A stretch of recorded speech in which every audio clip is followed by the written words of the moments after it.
Batman Curse of the White Knight issue 8.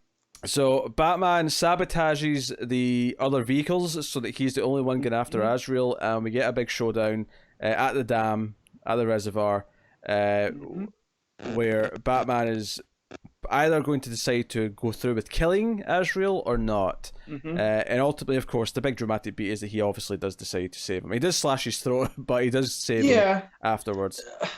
So what I liked here was that not only you got to see unhinged Bruce, which I kind of liked. Normally I wouldn't, but him hitting Azrael with the hook and then dragging him behind the car, hitting the brake so he hits the back and then turning the afterburner on him. It was good. Almost, it was Looney Tunes-esque, but I still dug it. You know, like, Murphy has so the much fun with this book, stuff like that, and then the car turn into the boat. Yeah. Yep. So yeah, because keep in mind again, the Batmobile that he's driving here is the Batman '89 movie Batmobile, but it transforms into, and it's got a few panels, so you get to see kind of what the transformation actually looks like. So yeah. I really appreciate that actually, that it didn't just go from one to the next. You had like 3 panels of this conversion happening. Yep. That's yeah, pretty cool. and there's a point actually where Azrael's about to kill Bruce. And Dick actually has got another car working and like rams Azrael with the car. So that's a big. He launches a car at him. I love it. So it's a big fist pumping moment, and then Dick tries to talk Bruce out of. And this was my thing. Like I was ready to be annoyed that Batman has a gun, but Dick does immediately address it. Says, "Is that a gun?" And like really sort of gives him shit for it. So it didn't feel too bad because of that. It felt like the characters were addressing it in the story. And this dynamic is something that's been missing for a while now in the mainline continuity of Dick and Bruce, and him going, come on, man, you're supposed to, you adopted me, right? But we learn from each other, and we'll always have issues, right? But at the same time, you're better than this. We can have disagreements, but this is just not you. I like Bruce being like, Dick look, we that both talks know him who the down. better man is, though. And Dick doesn't even like deny. He's like, yeah, but come on, just do it the right way. Yeah. So I loved all that. And then Azrael, of course, gets away and then shows up at the Coast Guard to steal a helicopter because he's still bringing the dam down.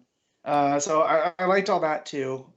He's not going to stop. He is on a suicide mission. That was ultimately what he wanted. It was either he was going to kill himself by blowing up the dam, right, because he has terminal cancer, or he's going to make Batman do it, so Batman has to live with it. So... yeah, and of course there's a sequence in the middle here where Bruce starts having little flashbacks. He sees something that reminds him of Alfred. He sees something that reminds him of Dick. We have all these little moments kind of going throughout, and even Gordon as well was a good moment. I thought that was a really powerful page. Yeah, 'cause it's a 2-page spread is in the car, and it's got these smaller panels in the middle punctuating it, like like he looks over at the rapiers and then thinks of Alfred, and I thought those moments all worked really well, and I feel like the series and the previous book has justified these moments. Yeah. So Batman gets his rapiers out. They have a fight on top of the boat in the water. Completely, lots of action packed, lots of flying around, jumping around. Murphy doing his art, ending in the slash, and then Bruce, of course, decides that he can't be that because Azrael, as he's maybe dying, says, you've just eliminated the last Wayne. You finally completed, what was started all that time ago. And Bruce's like, no, I'm not going to let you die. And first aid kit. Yeah, first aid kit. I like how there is a moment of contemplation first, though, where he stands there and he thinks about it. Like it's not just he doesn't just rush straight to it. Because I feel like that would have almost felt like it was too easy, given how in the moment he was and how gung-ho he was about, just shooting him like 10 minutes ago. I'm not going to kill you, but I don't have to save you. And then the follow is, yeah, I do. And then he goes and does it. So I like that. Yeah. I like that hesitation there. Yeah. And then the whole thing here, which I figured Connor would get a kick out of, the last night of Saint Dumas. Right? Is that Jason Blood? I think it is. That's the same priest. I mean, and he's got the white streak in the hair, so I was working on that assumption. Yeah, and Bruce says goodbye to everyone. Shakes the new commissioner. Well, doesn't shake her hand. She gets handcuffed by her, but he shakes everyone else's hand. Glenn Bullock. What's your angle? I like that. I also tell Duke he'd make a great Robin. I thought that was a Yeah. fun and piece. and Harley's going to like save him and say, no, you don't have to go to prison. I'll get you out of here. He's like, no, I have to do this.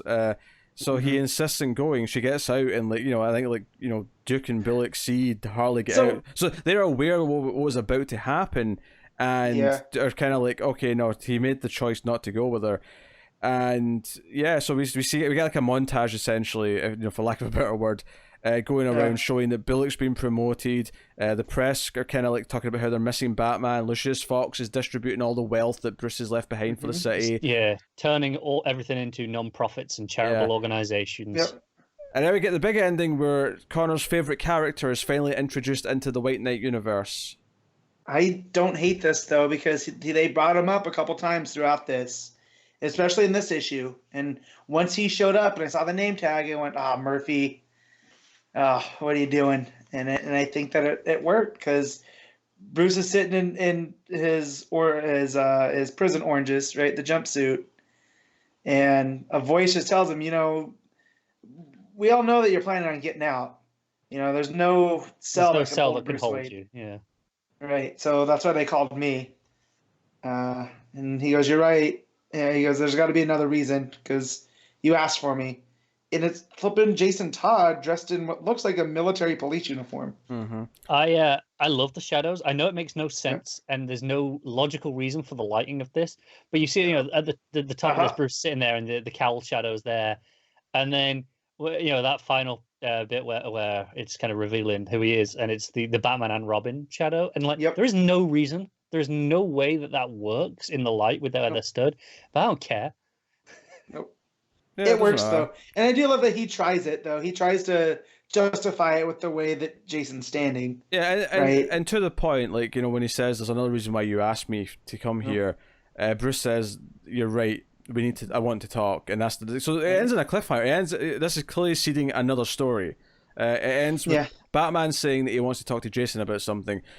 So this is clearly setting up part 3. Which is no real surprise given that he's talked about how there's going to be more. Right. Yeah. Right. Here's my one takeaway. We're not doing that next though. It's for just worth mentioning. They're doing like the side thing first, right? With well, we don't know when they're doing things exactly. We know Murphy's personal plan is he's going to go and work on a book that he's crowdfunded and then come back to White Knight 3. Right. We also know that DC have greenlit spin-offs that they want Murphy to oversee. Yeah, but wasn't Murphy also working on like a Catwoman, or was it Poison Ivy? He's just co-writing that Catwoman thing, but I think that's just a side thing. Okay. But I think in terms of what he's actually writing and working on, it's his crowdfunded book and then White Knight 3. And we know he's starting and setting up spin-off projects that DC have asked him to, but we don't know whether they'll be coming before or after the next volume of this. Right, which is probably going to be more akin to like the Freeze one, right? Something along those lines. Probably, yeah. I think it's more though. He's not even going to write all of it. He'll give them an outline and ideas that he wants them to hit, and they'll kind of plotted by. Yeah, right. I got a more feeling of kind of how the Hellboy universe got treated. Like Mignola started all of it, and then after a while, it's like, hey, here's some beats. Do you want to kind of run with this story? Right. This is where it has to fit in, right? Yeah.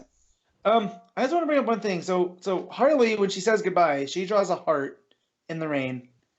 Yeah. This is not a romantic thing, right? This is a full platonic, they're basically family, right? Because I argued with the guy at my shop 2 issues ago that he felt that Murphy's trying to do a romance with Harley. That's the thing. As fun as this book is, I do feel like Murphy does fall into traps, like tropes and cliches, and I feel like this is one of these things where I could see Murphy going that route and it feeling a little bit just kind of like it's just the obvious fan service thing to do, but it's the sort of thing like Murphy would just do. I kind of don't mind it in the sense because it's embracing the cliches and the cheese and just kind of going all in on it and going, yeah, so what? And it's making it work for me. See, not with me. Not this. I don't get the vibe that she romantically loves him. I feel like there's an admiration of who Bruce Wayne is for what he's done, right?